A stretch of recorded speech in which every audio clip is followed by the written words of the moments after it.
पंच परमेश्वरी परमात्मा को वंदन करते हैं। पांचवें परमिष्ट साधु भगवंत के गुणों का विवेचन चल रहा है, मात्र वर्णन नहीं।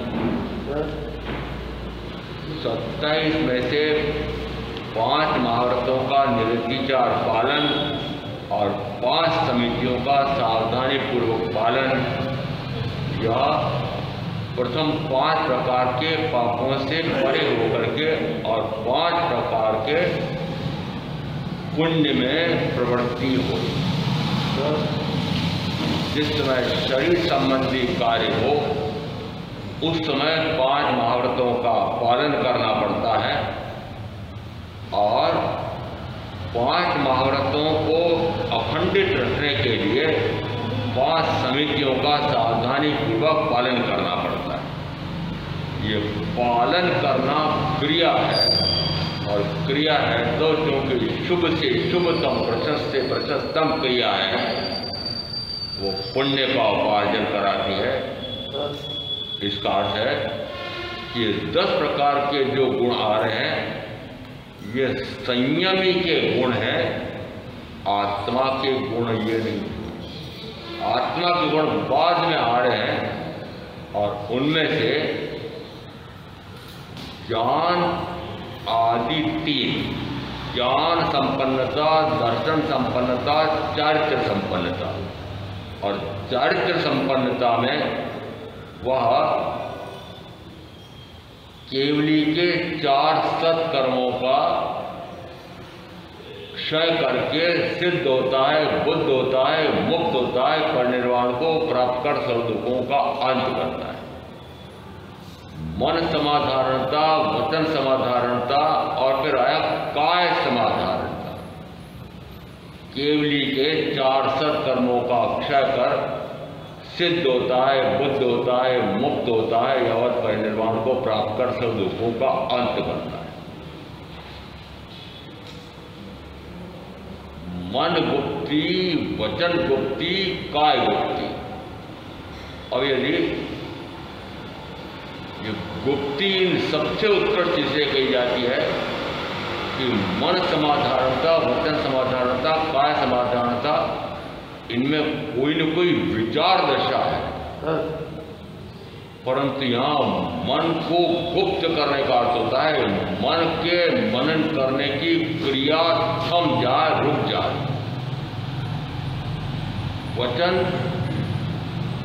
का, वचन की माध्यम से होने वाली क्रिया, मन, वचन और काया के माध्यम से जो भी क्रिया होगी वह या तो पाप रूप होगी या पुण्य रूप।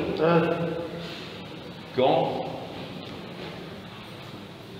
क्यों? राग और द्वेष के कारण।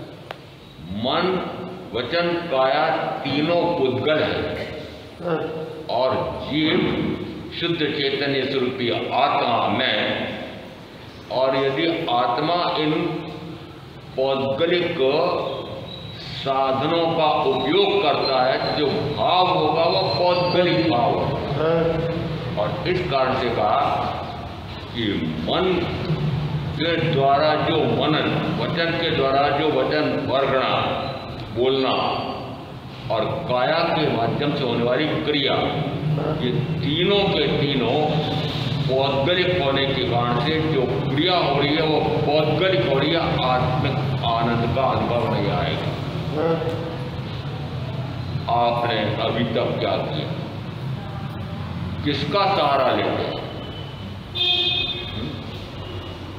शब्द का। वस्तुतः शब्द तो तीर्थंकर परमात्मा भी यदि किन्हीं भावों को व्यक्त करना हो तो अभिव्यक्त करने के लिए शब्द चाहिए, पर वह क्या शब्द पूरा है?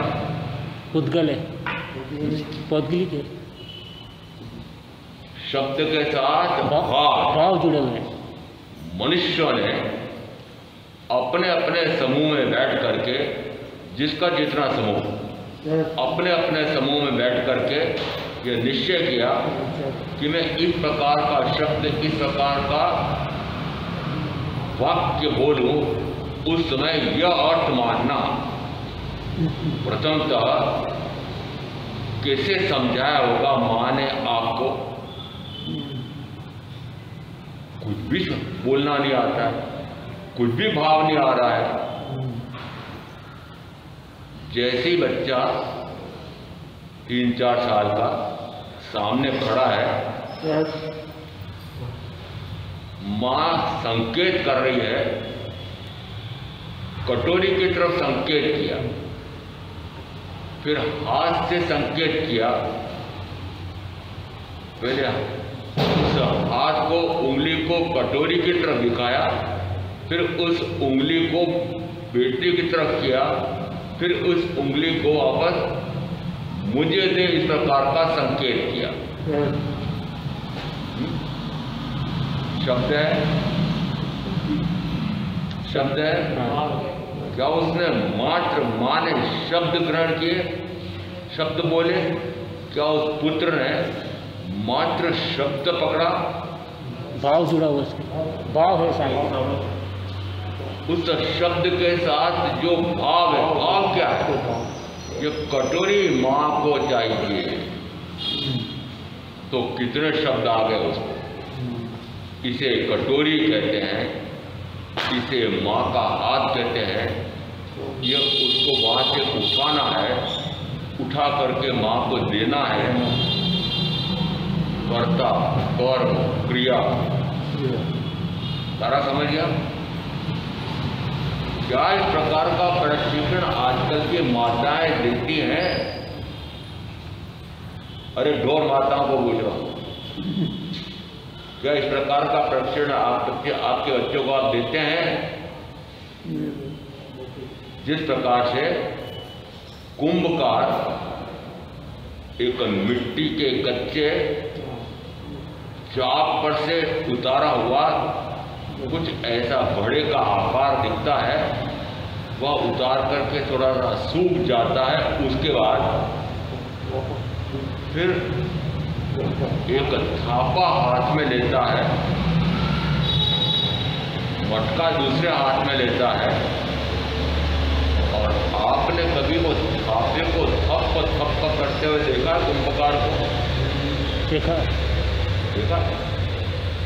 मार रहा है, अंदर से सारा दिख रहा, पीट रहा है। अंदर से सारा रखता है।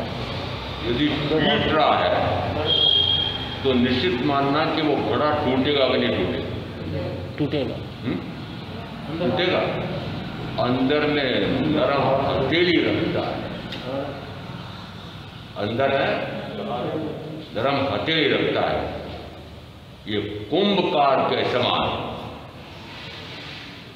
गुरु होते हैं शिष्य के संदर्भ से। ऊपर से दिखाई दे रहा है, ठपका दे रहे हैं, उपलम्ब दे रहे हैं, और अंदर है, अंदर वो कोमल हाथ है। इसका क्या अर्थ है? अंदर में क्या उसको ठपका देने का, मारने का भाव है? नहीं है, नहीं है, नहीं। ठपका भी देना है और पुचकारना भी, ये दो बातें एक साथ देता। ठपका देना ये तो क्रोध का प्रतीक है, और पुचकारना ये तो स्नेह का प्रतीक है, पर दोनों बातें एक साथ। यदि पौधा लता वह किसान जानता है, उद्यान पालक जानता है कि उस पौधे को, उस पेड़ को किस प्रकार का मोड़ देना है। गुरु भी जानते हैं कि इस शिष्य को किस प्रकार से मोड़ दे करके, मुड़ा करके, कहां से मुड़ा करके,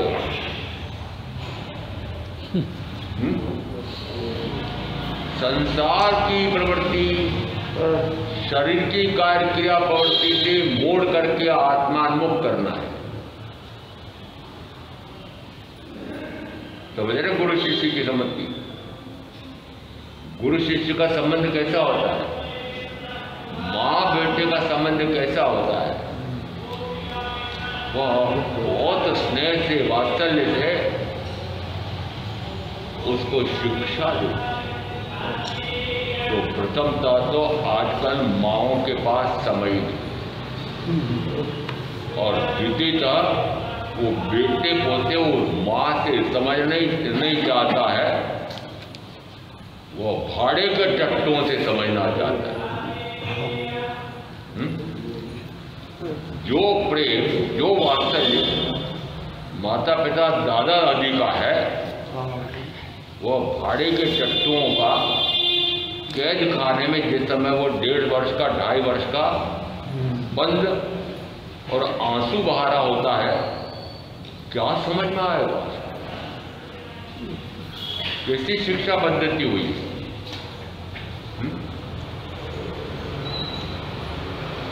जंगलों में बच्चे पढ़ते थे, गुरु जंगलों में रहते थे,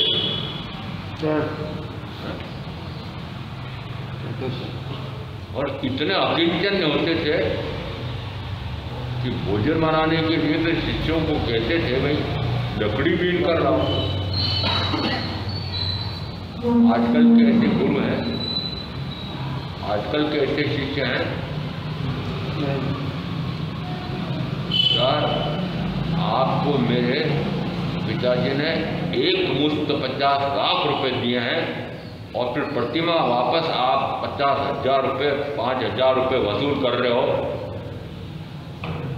उसको पता है, उसको पता है कि मेरे खरीदे हुए। आदर आएगा, सम्मान आएगा? नहीं आएगा। क्या विद्या गुरु, ज्ञान गुरु भी ऐसे होते हैं?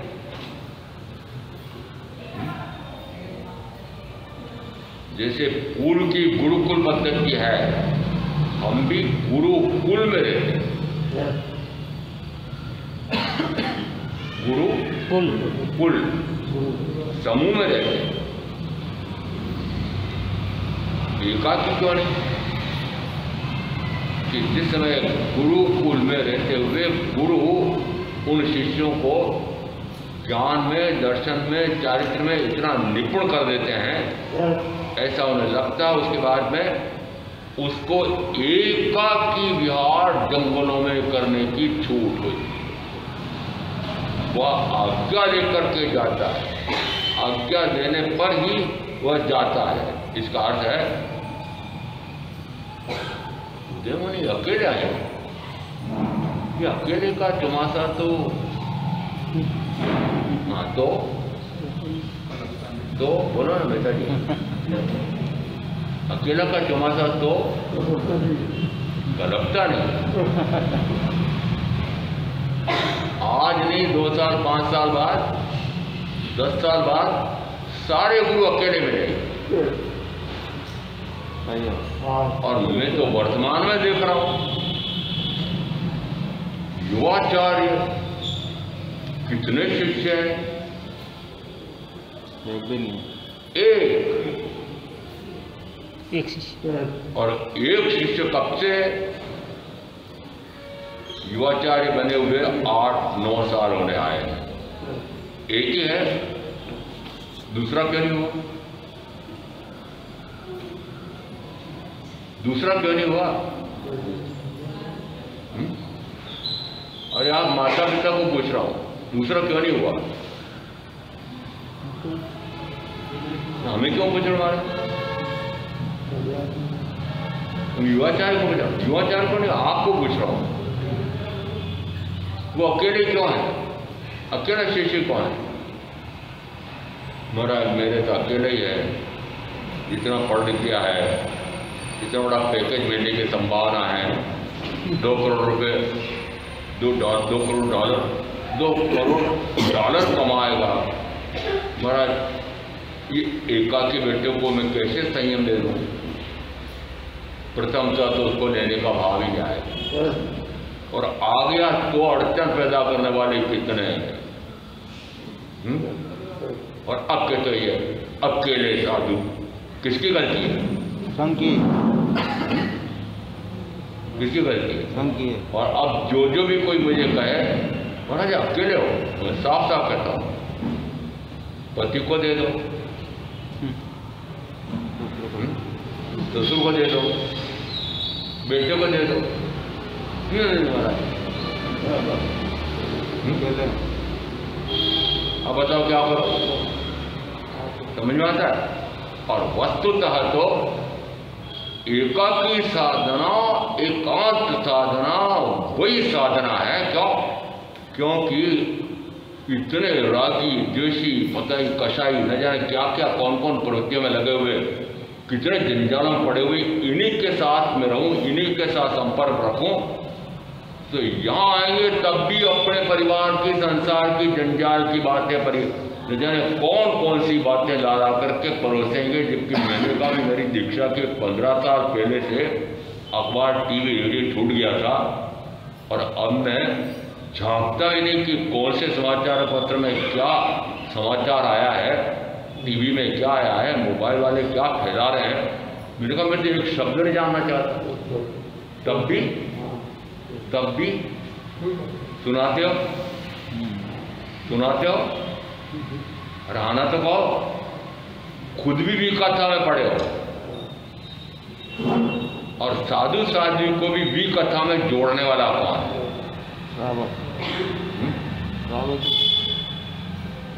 मैंने देखा स्थानक में अखबारों का ढेर क्यों लगा रहता है?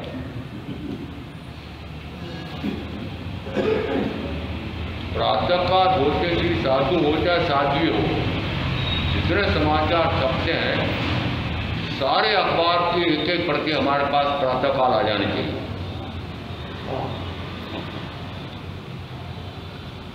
प्रधान जी, अध्यक्ष महोदय, महामंत्री महोदय, इनको पूछो ये इतने अखबार खरीद करके महाराजों को क्यों बिगाड़ने के लिए दे? क्या बिगाड़ने के लिए? अखबार बिगाड़ने के लिए, चारित्र से भ्रष्ट करने के लिए। एक पूरा पृष्ठ आज उसके बाहों में, कल उसके बाहों में, कल किससे रंगरेलियाँ हो रही है, किसका कौन से संबंध चल रहा है, कौन किसका विवाह करने वाला है, किससे करने वाला है, ये सारे समाचार चाहे वो चौके चक्के वालों को हो, चाहे सिनेमा दिखाने वालों के हो, रचना करने वाले के हो, चाहे आपके घर गृहस्थी में जो जो हो रहा है वे हो, ये सारे समाचार किससे भरे हुए हैं? पुरुष कथा या देश कथा, राज कथा, भात कथा, चारों कथा, आत्मकथा है नहीं है। आप आत्मकथा यदि हो भी अखबार में तो आत्मकथा पढ़ते हैं? और सारे पढ़ लेंगे, बलात्कार सारे पढ़ लेंगे, पर कोई संयम की साधना करता है, उसका कहीं उल्लेख आ गया हो, पढ़ते हो? क्यों? क्योंकि आप भी भ्रष्टाचारी यानी ब्रह्म का सेवन भ्रष्टाचारी, वो भ्रष्टाचारी यानी जो रिश्वत खाने वाला वही भ्रष्टाचारी है। आप क्या करते हो? इसका अर्थ है अपेक्षा करते हो महाराज से। महाराज 27 गुण है आपके, और आपके मुंह से आप बोल रहे हो कि ऐसा ऐसा एक एक गुण इस प्रकार का विशेष होता है। आपके तो ऐसे गुण नहीं है। किसकी परीक्षा ले रहे हो? साधु साधु अपनी परीक्षा? साधु की परीक्षा। अरे अपनी परीक्षा देते हो? नहीं देते। और अपनी परीक्षा देते तो कैसे देते हो? महाराज मैं अमुक और मैंने ऐसी पढ़ाई की हुई है, फिर मेरा ऐसा बड़ा पैकेज है, मेरा ऐसा बड़ा कारखाना है, उसमें प्रति माह 10 लाख, 15 लाख, 20 लाख, 50 लाख की आमदनी होती है, करोड़ों की होती है प्रतिदिन। ऐसे ऐसे अंबानी जैसे भी बच्चे पता नहीं प्रतिदिन कितने करोड़, प्रति घंटे का हिसाब है। प्रशंसनीय है।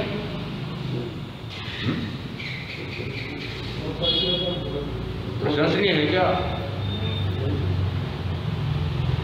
यदि ये प्रशंसनीय नहीं है तो आप ये समाचार कैसे पढ़ते हो? इससे पढ़ते हो कि मुझे भी उसी के होड़ में आगे बढ़ना है। आप उनसे होड़ करना चाहते हो, मेरे से कर लो।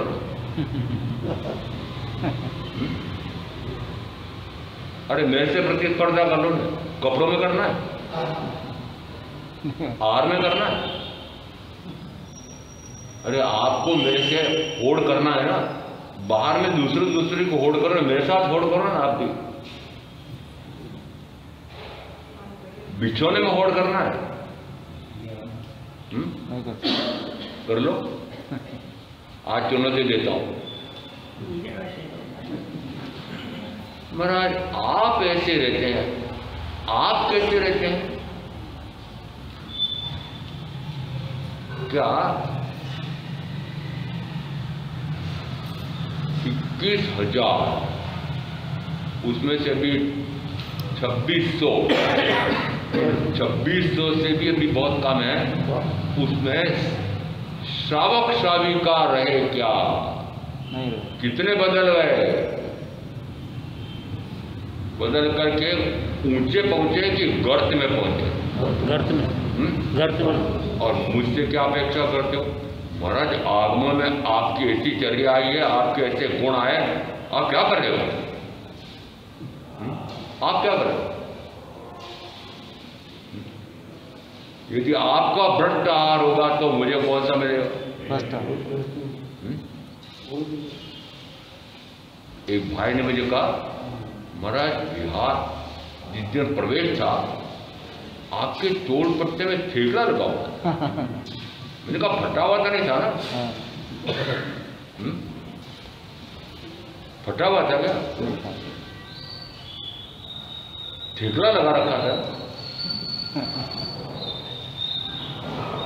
और जब तक वह कपड़ा जीर्ण शीर्ण ना हो जाए, 10 बार 20 बार 50 बार उसकी सिलाई ना कर लूं और ऐसा जीर्ण शीर्ण ना हो जाए तब तक उसको पहनता रहता।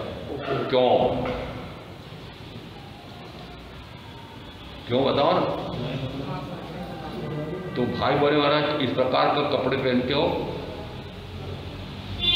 हमारे दूसरे जो संसार के हमारे और मित्र हैं ये तुम्हारे महाराज जैसे फटीचर रहते हैं, फटे कपड़े पहनते हैं, तुम देते नहीं हो क्या?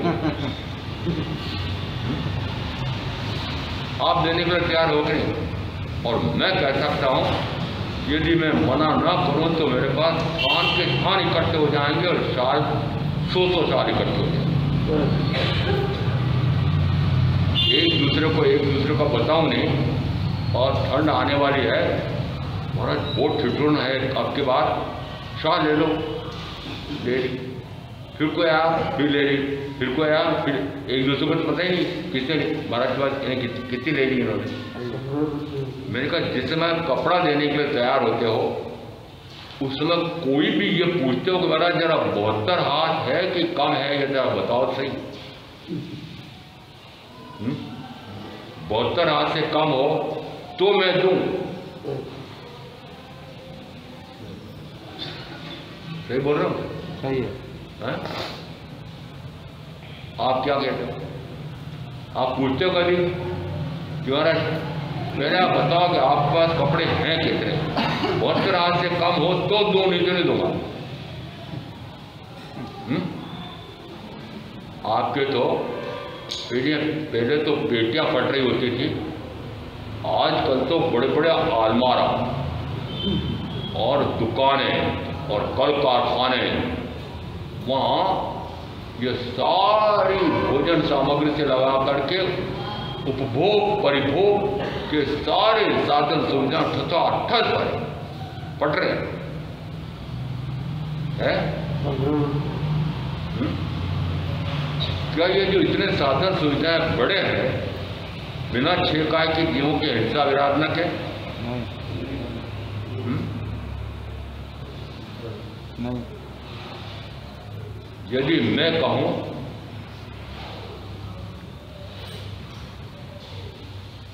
धनरूप जी, मैंने देखा जब से मेरी समझ पकड़ी थी मैंने, तब से वो रेटियां काटती थी उनकी माँ। और वो जो गांधी जी का बढ़िया नया आया वो नहीं, पुराना वो बुढ़िया का रेटिया। और कितने साल तक रेटिया काटा? क्यों?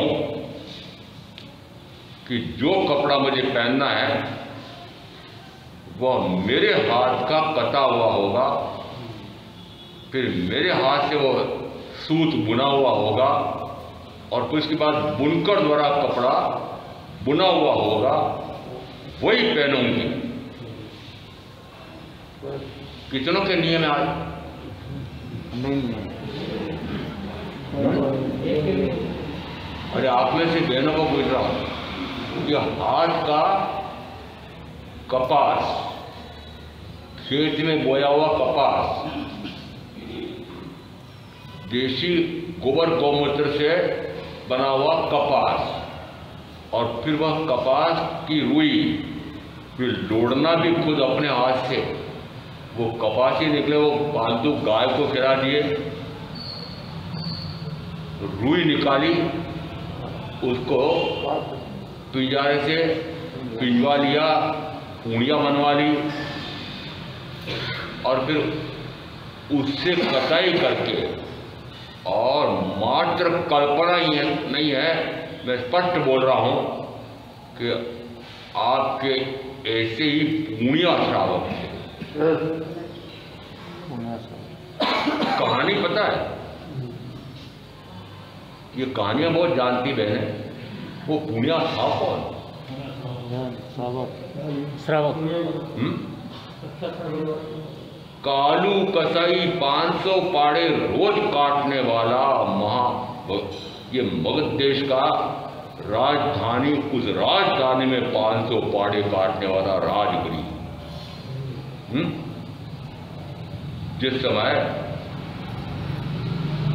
महावीर की वाणी का प्रश्रवण हो रहा था, किसी ने कह रखा था एक शब्द मत सुने ना महावीर का।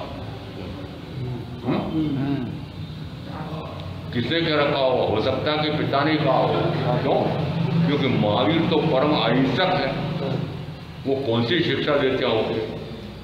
यदि मेरा एक बेटा भी इसी प्रकार की शिक्षा सुन करके, सारी गड़बड़ हो जाएगी मेरे तो व्यापार के धंधे की। गुना का रखा था। योग संयोग से जिस समय वहां से निकल रहा था और पैर में कांटा झुक गया और कांटा निकाले निकाले उतनी देर में कान में महावीर के शब्द पड़े, एक पंचेंद्रीय तीरेंद्र की भी यदि कोई हत्या करता है तो 7 दिन नरक में जाता है। इतना ही सुना, कितना सुना, इतना ही सुना। आपने कितना सुन लिया? शास्त्र के काले से सफेद सोनी कितने काल हो गया आपको सुनते सुनते? अनादि और एक शब्द ग्रहण कर लिया तो आपको जाकर कह दिया कि मुझे अब पाड़े काटने का काम नहीं करना। किसने भरमा दिया तुझे? अपना तो वर्ण परंपरा से धंधा है और ऐसा नहीं करेंगे तो खाएंगे क्या? नहीं, मुझे ये करना ही नहीं है, मुझे तो कुछ और पूंजी दे दो, मैं दूसरा कार्य करूँगा। उनका करना हो तो यही कार्य कर और नहीं तो लात मार के बाहर कर दो। और लात मार के बाहर कर दी इसको पुण्य श्राव।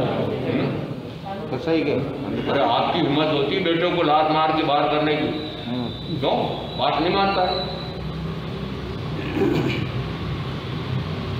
अरे आप बहनों को पूछो, सारे आपके बेटे आपकी बात मानते हैं? आप मानते हो? तो बाप कौन हुआ बेटा? आप बताओ, आपके बाप, आपका बेटा आपकी बात मानता है? नहीं मानता। किसकी मानता है? और जो तो बहू की मानता।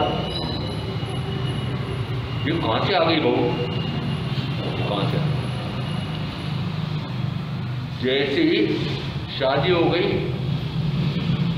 वो बेटा पहले माँ का था, अब हो गया बहू का। अब सास रोती थी, वो पुतली ला के दी किसने?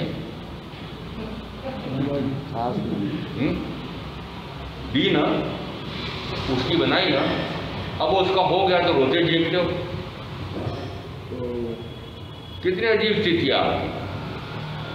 जिस समय ऐसी स्थितियां हो जाती है उस समय आपको समायोजन करना नहीं आता है, संतुलन करना नहीं आता है कि परस्पर जो संबंध है वो कैसे निर्वाह किया जाए।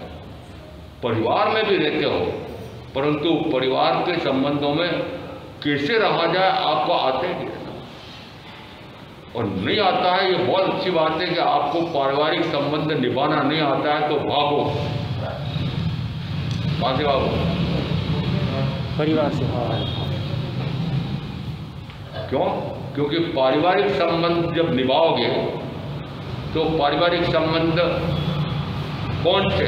राग के, द्वेष के, क्रोध मान माया लोभ के, हिंसा झूठ चोरी मैथुन परिग्रह के, 5 इंद्रियों में रति के अरति के, सारे पाप के कार्य। तो अच्छी बात है, यदि आप वहां नहीं निभा सकते हो तो भाग जाओ। वहां से नहीं भागते, डटे रहते हो, चाहे कितनी ही मार खानी पड़ रही हो। जिस समय एक पोता दादा के सिर पर चढ़ करके और माथे पर दनादन मार रहा था, पास में जूता पड़ा था, जूता लेके मार रहा था, कोई पड़ोस में निकल रहा था, अरे दादा को मार रहा, जूता मार रहा, तेरे क्या करना? जूता मेरा, पोता मेरा, जूता मेरा, पोता मेरा, तू क्यों चल रहा है? माथा में। समझ में आ रहा है? वो जिस समय ये 2-3 साल का होता है ना, उस समय जूता मारना शुरू करता है। तो फिर जिस समय वो पिता बूढ़ा हो जाता है दादा बूढ़ा हो जाता है, दादी बूढ़ी हो जाती है, तो जूता कैसा मारता है?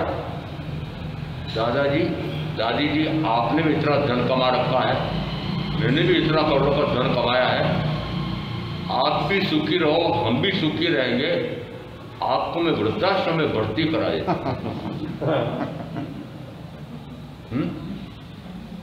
समझ में आ रही स्थिति? या तो आपको धक्का देकर बाहर कर दे तो समझ में आ, और धक्का देती हैं। मुझे पता है ये शेर सिंह जी ये क्यों दर्द समाई कर रहे हैं, दिया धक्का बहू ने, दिन रात माथा खा जाते हैं, ऐसा क्यों किया, वैसा क्यों किया? मौन रहते हो, घर में रहते हो तो सहन होता है। अरे सासों को सहन होता है, बहू का कार्य। बेटा जो कार्य कर रहा है आज के वैज्ञानिक युग में, कंप्यूटर के युग में, न जाने कैसी कैसी जानकारियां उनके पास है। मैं कहता जैसा करता इतने मैं जानता हूँ। आपकी पद्धति 50 साल पुरानी है, मेरे पास नई से नई तकनीक है, मुझे अपने हिसाब से करने दो। नहीं, मैं कहता हूँ वैसे आ रहा समझ में? ये क्यों टकराव, ये टकराव, ये क्लेश, ये भी कर्म का आश्रय बंद कराने वाला, और ये राग ये भी कर्म का आश्रय बंद कराने वाला। तो मैं कहूँगा कि जिस समय लड़ाई झगड़े कर रहे हो तब भी मैं कहूँगा पाप कर रहे हो, जिस समय प्रेम कर रहे हो उस समय मैं कहूँगा पाप कर रहे हो। तुम्हारा क्या करें, न तो आप रोने देना चाहते हो, न हंसने देना चाहते हो। मैंने कहा हंसना भी पाप है और रोना भी पाप है। फिर क्या करो, दोनों बंद। मेरे पास आ जाओ। घर परिवार में, व्यापार व्यवसाय में तो रोना भी है, और वहां हंसना है ही नहीं, रोना ही रोना है।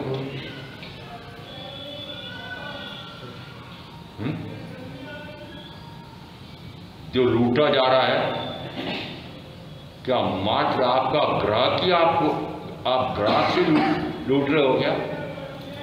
आपको वापस कोई और नहीं लूट रहा है। ये संसार ऐसा है, एक दूसरे के साथ लूटपाट करके और अधिक से अधिक मैं भर। अभी क्या हो रहा है? वही है, मात्र ये धन और वैभव की छीना झपटी चल रही। अभी क्या चल रहा है? छीना झपटी चल रही। उसके पास इतना अधिक कैसे हो? जिस समय पता लगा महाराजा सैनिक को, कारण कैसा बना कि जिस समय पनघट के सामने एक रत्न कंबलों का व्यापारी मुंह लटकाए बैठा था, बनिहारी ने पूछा कि व्यापारी जी मुंह लटकाए क्यों बैठे हुए हो? पूरी राजधानी में घूम करके आया हूं, पर मेरा रत्न कंबल खरीदने वाला कोई नहीं मिला। अरे तुम हमारी माजी से नहीं मिले? भाई मैं तो जानते हैं कौन सी माजी है आपकी, चलो चलो मैं ले चलती। माजी के पास ले गई। हाँ, कितने कंबल लाया? 16। ये 16 लाया। और मुझे तो 32 चाहिए थे। मुझे तो 32। क्यों 32 कर दी? 32 रानी 32 बहुएं हैं, चल 16 ही दे दे। माँ जी एक की कीमत 1.25 लाख सोनैया है। मैंने सुन लिया था, मैंने सुन लिया था। सारी रत्न कमल खरीद लिए, 16 के 16, और धन दे दिया उसका।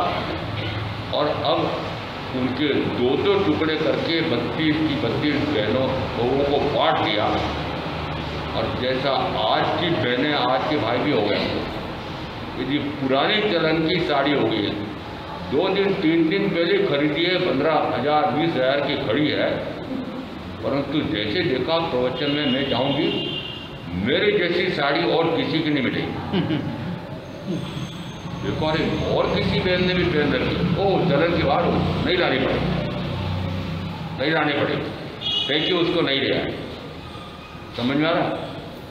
आज भी यदि ऐसा है तो उस समय सोचो कि 32 सोने की स्वर्ण मुद्रा उसकी पेटियां आ रही थी, तो धन कितना होता होगा, उसकी तुलना करने के लिए बता रहा हूँ कि कैसे वो संपन्न थे। जिस समय 5 करके और वह फेंका 2-4 दिन 5 दिन बाद, मैत्रानी को सफाई करते समय मिल गया और वह पहन करके आधा टुकड़ा पहन करके और राजमहलों में झाड़ू लगा रही थी। महारानी ने देखा, मुझे मैत्रानी जी तुमको इस प्रकार का कौन बोल रहा है? महाराज श्रेणी की पटरानी बोल रही है, मैत्रानी जी। समझ में आ रहा है? ए भाई, कैसे बुलाते अपने नौकर को? ए भाई इधर है, ये कर। वहाँ कैसे बोल रही? झाड़ू लगाने वाली से कैसे बोल रही?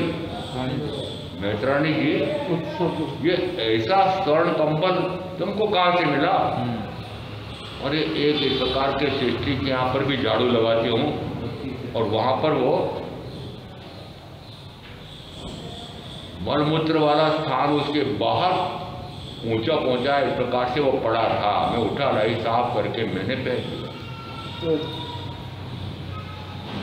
महाराजा श्रेणी को पता लगा वो मेरे राज्य में ऐसे कोट्याधीश भी हैं, वर्तमान का राजा होता तो छीन लाता। वो मेरे महाराजा श्रेणी क्या है? वे जाते हैं, वो मेरे राज्य में इस प्रकार के कोट्याधीश रहते हैं, अपने आप का गौरवशाली मान लेते हैं कि मेरे राज्य में ऐसे ऐसे श्रेष्ठी भी रहते हैं। जिस समय वहाँ जाते हैं, देखते ही चकाचौंध ऐसे हीरे पन्ने मानव मोती जुड़े हुए, और जैसे वहाँ बैठक में बैठे, आंगन में देखो तो हीरे पन्ने मानव मोती जड़े हुए, और इधर देखो उधर ये इतना वैभव, गलती से उनकी अंगूठी गिर गई। वह तो पुत्र को बुलाने गई थी, बेटा नीचे आ, बेटा नीचे आ, नाथ आए। माँ मैं क्या जानूं, खरीद लो और कोठे में डाल, खरीद लो कोठे में डाल। किसको? नाथ को। नाथ समझे? क्यों? उनको कुछ पता ही नहीं, कहाँ सूर्य उग रहा है कहाँ डूब रहा है उनको पता ही नहीं, कितने रईसी में। जिस समय वापस बोली माँ की, बेटा नीचे उतर, नाथ आए। बेचारा नाथ क्या नहीं, मेरे ऊपर कोई स्वामी है क्या? मैं मेरा स्वामी नहीं हूँ, मैं मेरा स्वामी नहीं हूँ। अरे आप घर के स्वामी, पत्नी के स्वामी, कौन कौन? भवन के स्वामी, कारखाने के स्वामी, वो क्या? हाँ तो बढ़ लो मेरे, हो सकते हो? नहीं हो सकते। एक उद्गल परमाणु को भी ग्रहण करने की शक्ति है? नहीं है। ग्रहण करने का गुण किसका है? उद्गल का। मेरा गुण उपयोग को, अपने गुण को तो ग्रहण नहीं करते हो और पुद्गलों को ग्रहण कर रहे हो, और पुद्गल को ग्रहण करने की सामर्थ्य मेरे पास है ही। परंतु जिस समय अंगूठी गिर गई तो टटोल रहे थे, मिले कहाँ से? आंगन ही हीरे पन्ने मानव ज्योति मोती वाला जुड़ा हुआ, वो ढूंढ रहे थे महाराजा क्षणिक। इतने में माता जी आई, पूछा, पता लगा, अंदर गई, एक धोबा भर करके अंगूठी आदि लेकर के आ गई। आपके उंगली में जैसी वैसे वैसे ले लो। भूमि कितनी थी? एक। 2 बाबर के समझते हो? वैभव समझ रहे हो? अरे वैभव समझ रहे हो? ऐसे वैभवशाली हो कि माँ या दादी हो क्या? मैंने को पूछ रहा हूँ। नहीं। ऐसे वैभवशाली की पत्नी हो क्या? अब आपको पूछ रहा हूँ, ऐसे वैभवशाली के पिता हो क्या? बड़े इतराते हो, घमंड करते हो। तुलना करो कि महाराज भगवान महावीर के कैसे कैसे श्रावक होते थे, और फिर आगे और कि ऐसे वैभव का वर्णन करके अब मैं कह रहा हूं कि उस सारे वैभव को छोड़ करके और सर्वृत्ति सही कौन? शालीपत्र। वो शालीपत्र। और जिधर निकलते उधर पलक पावड़े बिछाए हुए कितने सेवक, और जिधर जाओ उधर ऐसे मखमली गद्दे और कोमल कोमल फूल की पकड़ियाँ, ऐसे वहाँ वे चलते थे। और अब जितना वो संयम लेते हैं, जेठ महीना है, सूर्य ऊपर तप रहा है, नीचे पांव जल रहे हैं, और बिहार के लिए गोचरी के लिए निकले हैं। कौन? शालीपत्र। शालीपत्र मुनि। समझ में आता है? अरे समझ में आता है क्या आपको? अरे आपको समझ में आया क्या? क्या आ रहा है? अरे टटपुंजी हो तब भी उतरी भी नहीं, पूंजी छूटती है। टटपुंजियों की इतनी सी पूंजी भी नहीं छूट रही है, और वहाँ अपूत धन वैभव था। एक पुद्गल परमाणु पर भी मैं आधिपत्य सामित्य नहीं कर सकता, ऐसा उन्होंने तीर्थंकर की वाणी को सुन करके पक्का किया। उस समय गोधन, गजधन, बाजी धन और रतन धन खान, जब आवे संतोष धन, सब धन नकली, सब धन दूर समान। झूठ बोल रहे हो? सामने मेरे सब धन दूर समान माना आपने? नहीं माना ना? ज्ञानी जी कहते हैं, महाराज मैं जिला शिक्षा अधिकारी के रूप में सेवा मुक्त हुआ हूँ, और हर महीने 50,000 का ढेर लग जाता है, और हर साल 6 लाख का ढेर लग जाता है, और बढ़ता ही जाता है, मेरे तो खर्च ही नहीं होता। ये तो इनका बताया, आपका बताओ क्या? दिन रात, दिन दुना रात चौगुना धन बढ़ रहा है कि बढ़ा रहे हो? बढ़ा रहे हैं। और अब मैं पूछ रहा हूँ, घटा रहे हो क्या? घटा रहे हो क्या? महापरिग्रही, महालोभी, महापरिग्रही, महालोभी। महापरिग्रही है ना, हो सकता है द्रव्य से आपके पास इतना करोड़ों का धन नहीं है, ऐसी बढ़िया कार 50 लाख की है नहीं, परंतु ओ जी क्या करते हो? मेरी ननद के यहाँ पर, मेरी देरानी के यहाँ पर तो 50 लाख की कार आ गई है, और मुझे तो ये 2-3 लाख का खटारा दे रखा है कार। नहीं बोलते हो? उसका तो इतना बड़ा संगमरमर का जैसा महल बन गया है, वो में मात्र भी छोटी झोपड़ी में ये विनोदा की पट्टियां, क्या संगमरमर नहीं मिलता है? क्या नहीं मिलता है? कमाते नहीं क्या? नहीं कमाते हो तो कमाओ, नहीं कमाते हो तो कमाओ। लाए क्यों मेरे? किसकी बात कर रहा हूँ? अरे बहनों का हो जाना कमाते नहीं क्या? मेरे तो पड़ोसी के इस प्रकार का अध्ययन हो गया, ऐसी बढ़िया कोठी बन गई और मेरे से झोपड़े पड़े हो। यदि होड़ कर रहे हो, साफ साफ बोलता हूं, तो मुझसे कर लो। मेरे स्वामित्व का एक तिनका भी नहीं।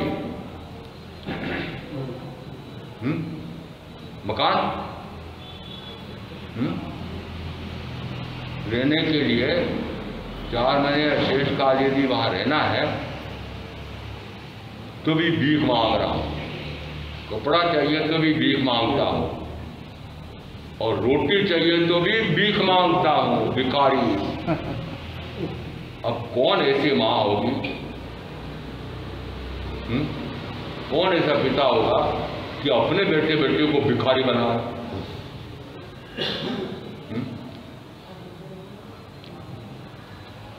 सही है ना? है? नहीं है? तो मैं मांग लेता, मैंने कहा अम्मा मेरे पास आ जाए तो नहीं नहीं नहीं, अकेला क्यों आ रहा है? अकेला क्या? मैंने कहा एक नहीं,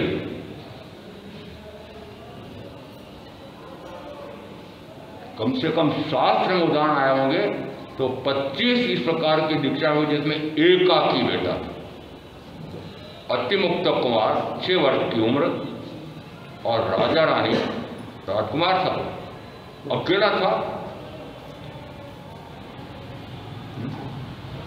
जमानी पुत्र अपने पिता के अकेले थे, गिना दो सारे। कितने एकाकी संतान होते हुए भी जिस समय केवड़ी के वाणी सुन करके निश्चय करके जाते हैं कि मैं अब सर मिट्टी सैम लूंगा, संसार में नहीं रुड़ूंगा, और संसार चतुर्थ संसार में रुलने के लिए ये संसार नहीं बचाऊंगा, संसार में नहीं रहूंगा। क्योंकि चतुर्कुतिर संसार में रुलना, वो चतुर्कुतिर संसार रचना एक ही बात है।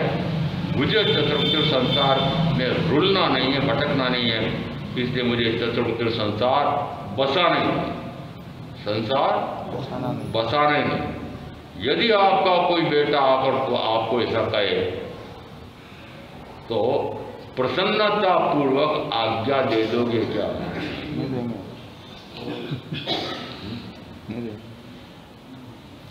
बम्बोरा वाली ने आज से नहीं 2004 से कह रहा हूं, मैंने कहा 2 बेटे हैं, एक मेरे को दे दो। नीमच में भी 2 बेटे वाली, मैंने कहा 2 बेटे क्या करो, एक मेरे को दे दो। और कब से कह रहा था, एक को तो फान दिया, एक और को फानने की तरह, फानने की तरह, एक को तो फान दिया ना, अरे फान दिया नहीं, अरे अनंत काल तक कर्म का भयंकर बंद करने के लिए उसकी शादी।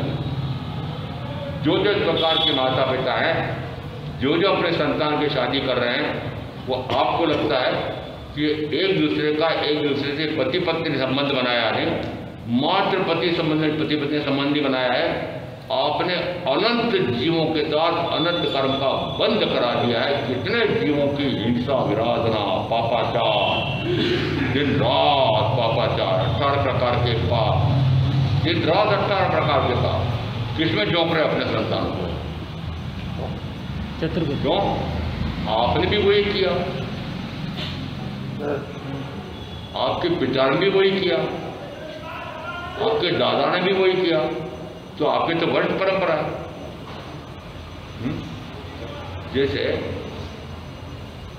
वो कालू गसाई ने कहा, अपना तो ये 500 पाड़े रहा रोज काटने का वंश परंपरा का धंधा है, इसको कैसे छोड़ोगे? आप क्या कर रहे हो? ये तो कर रहे। और मात्र इस भव की, अरे आपको तो ऐसा करते करते अनंत भव यही करते करते बीत गया। और अब तय क्या किया? अब क्या तय किया? परीक्षा तो कर लो, 2 अगस्त 20 दिन के आसपास हो रहे होंगे, तो कुछ सार निकला हो तो ठीक, नहीं तो बेकार है प्रवचन देना। कुछ सार निकला, एक कदम भी संसार के मार्ग से हट करके मोक्ष के मार्ग पर आरूढ़ होने का पुरुषार्थ किया।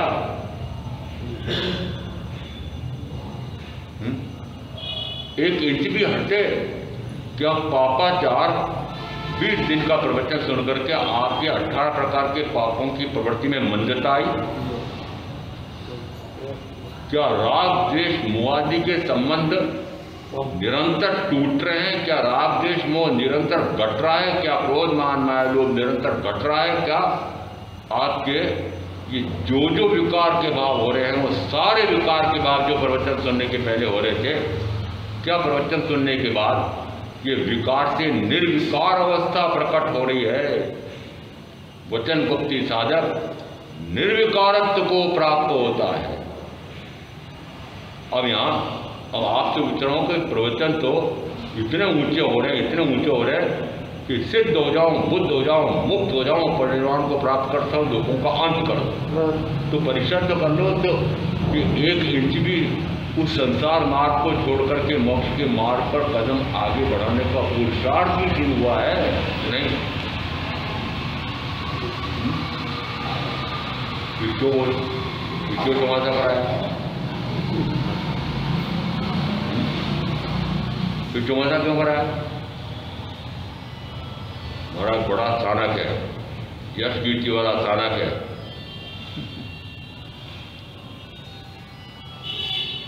जैन दिवाकर जोशमल जी महाराज साहब की भूमि है, इसमें चौमासा तो होना चाहिए बढ़िया से बढ़िया, चौमासा बढ़िया से बढ़िया होना, प्रवचन भी बढ़िया से बढ़िया होना चाहिए, पर साधना आपकी घटिया से घटिया।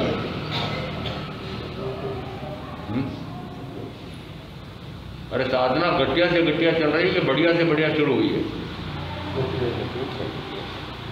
वस्तुतः लक्ष्य जब तक भ्रष्ट है तब तक कुछ नहीं हो सकता है। इसलिए भ्रष्ट लक्ष्य होता है संसार लक्ष्य, और मोक्ष का लक्ष्य उत्कृष्ट से उत्कृष्टतम लक्ष्य है। उसके अतिरिक्त और कोई लक्ष्य नहीं होना चाहिए। और इस अपेक्षा से यहाँ 3 प्रकार के ये मन वचन काया, इन तीनों को गुप्त करता है। तो 3 को गुप्त करने का अर्थ हुआ कि अब मन से मनन की क्रिया नहीं, मन से मनन की क्रिया। तो फिर क्या कि प्रथमतः यदि मनन भी होगा तो केवल प्रत्यक्ष वाणी का मनन होगा, और वाणी सुन करके जो पक्का किया है, और मात्र संक्षेप में कहूँ कि मैं मात्र शुद्ध चैतन्य स्वरूपी आत्मा हूँ, सड़ने गलने नष्ट होने वाला वर्णगत सोच का पुतला, ये शरीर में नहीं। अभी सारे वाक्यों को उपदेशों को छोड़ करके मात्र मैं एक वाक्य पर आ गया कि मैं ये शरीर आदि रूप नहीं हूँ, मैं तो मात्र शुद्ध चेतना संपन्न सिद्ध समान शुद्ध आत्मा। तय हो गया?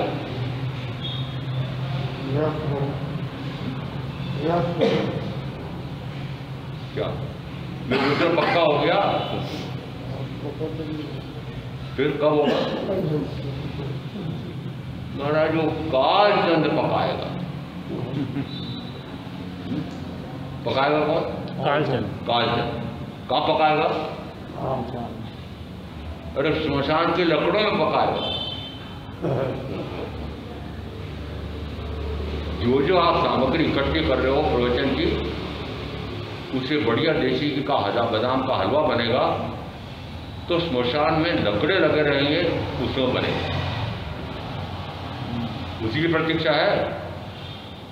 प्रतीक्षा तो टाइम होगा तो कब्र में पैर लटके हुए हैं, परंतु फिर भी मोह और ममता, मूर्छा, 5 इंद्रियों की आसक्ति, राग द्वेष, विद्वेष, घृणा, तिरस्कार और यहाँ तक कि पारिवारिक कलह पर चरम सीमा पर, इस प्रकार के संबंध जब मैं देखता हूँ, उनका सारा जो ये सुनते हैं ये सारा सुनते ही नहीं है, आप सुना करते हैं, ये सारा सामायिक करके बैठने वाले नाटक करते हैं।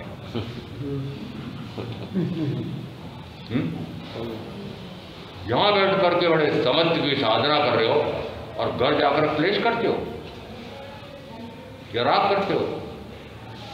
क्या करते हो बताओ? क्या क्रोध से, मान से, माया से, लोभ से हटे?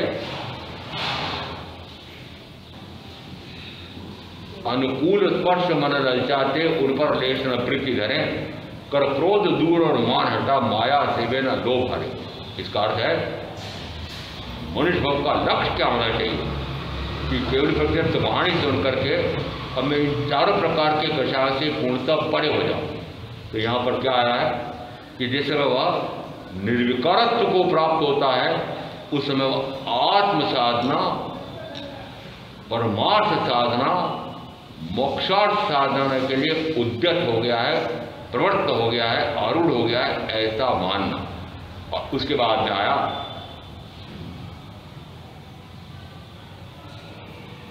वचन गुप्ति, काय गुप्ति। अब काय गुप्ति में कहा, काय गुप्ति साधक संवर को प्राप्त होता है। और संवर का अर्थ होता है पाप संवर, प्रथम शब्द रूप नहीं। दूसरा बात संवर यानी मात्र पाप का संवर नहीं, पुण्य का भी है, पुण्य का भी संवर, पुण्य का भी संवर।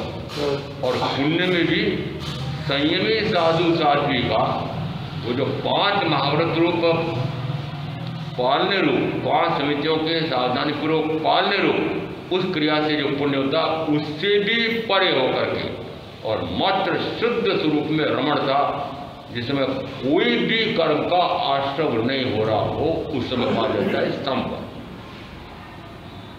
शुभ का भी, अशुभ का भी, अशुभ का। न शुभ भाव आएगा न अशुभ भाव आएगा। ये शुभ या अशुभ भाव आते किसके माध्यम से? मन, वचन, काय के माध्यम से। और ये तीनों क्या है? पुद्गल। पुद्गल। तो पुद्गल कोई काम में लिया, पुद्गली ग्रहण किया, पुद्गली की भाव किया, पुद्गली कर्म का बंध किया, तो निरंतर चतुर्थी में परिभ्रमण। अर्थ क्या निकला? पौद्गलिक शरीर तो छूट जा रहे और कोई भी विकार का भाव, शुभ भाव या अशुभ भाव ना हो, उसमें कहा जाता है वह संवर है। और ऐसा संवर को प्राप्त जीव अब पुनः इस प्रकार से पापाश्रव का सेवन नहीं करता है। तो पुनः का अर्थ होता है एक बार संवर करने से वो जो शुद्ध अनुभव आता है उसका आनंद का अनुभव कर लिया, तो फिर ये पुनः वह इन इंद्रिय विषयों का जौहर पीने के लिए जाएगा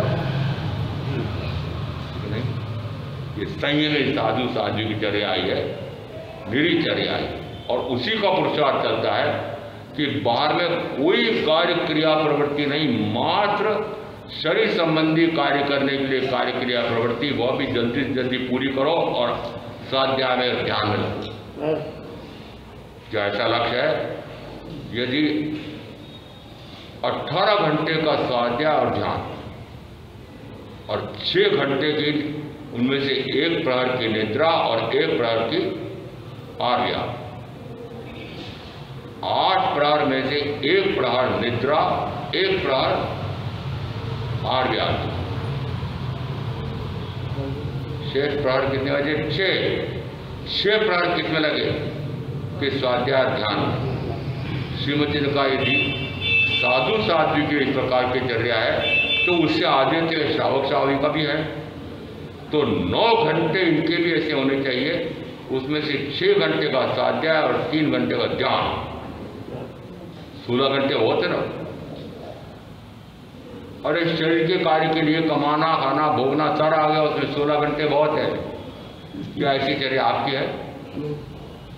जी मुझे पूछते महाराज आपके लिए विधान में ऐसा आया है कि 18 घंटे आपको स्वाध्याय ध्यान में रहना चाहिए, तो मैं आपसे पूछ रहा हूँ क्या आपका भी 9 घंटे तक स्वाध्याय ध्यान रहता है? अर्थ क्या निकल रहा है? अधिक से अधिक समय में शरीर संबंधी कार्य, आपके लिए करा भोग संबंधी कार्य, कमाना संबंधी कार्य, उनको शीघ्र से शीघ्र विराम दे करके आयु के अनुसार तय करना हो। क्योंकि अब मैं 45 वर्ष की आयु, क्यों? क्योंकि यदि 4 भाग करो आयुष के तो 2 भाग तक आप ब्रह्मचर्याश्रम और गृहस्थाश्रम में रह सकते हैं, और उसी प्रकार से दिनचर्या तय करो तभी उसी प्रकार का होगा। इसका अर्थ है कि जब तक इस प्रकार से आप कार्य विभाजन करके भी इतना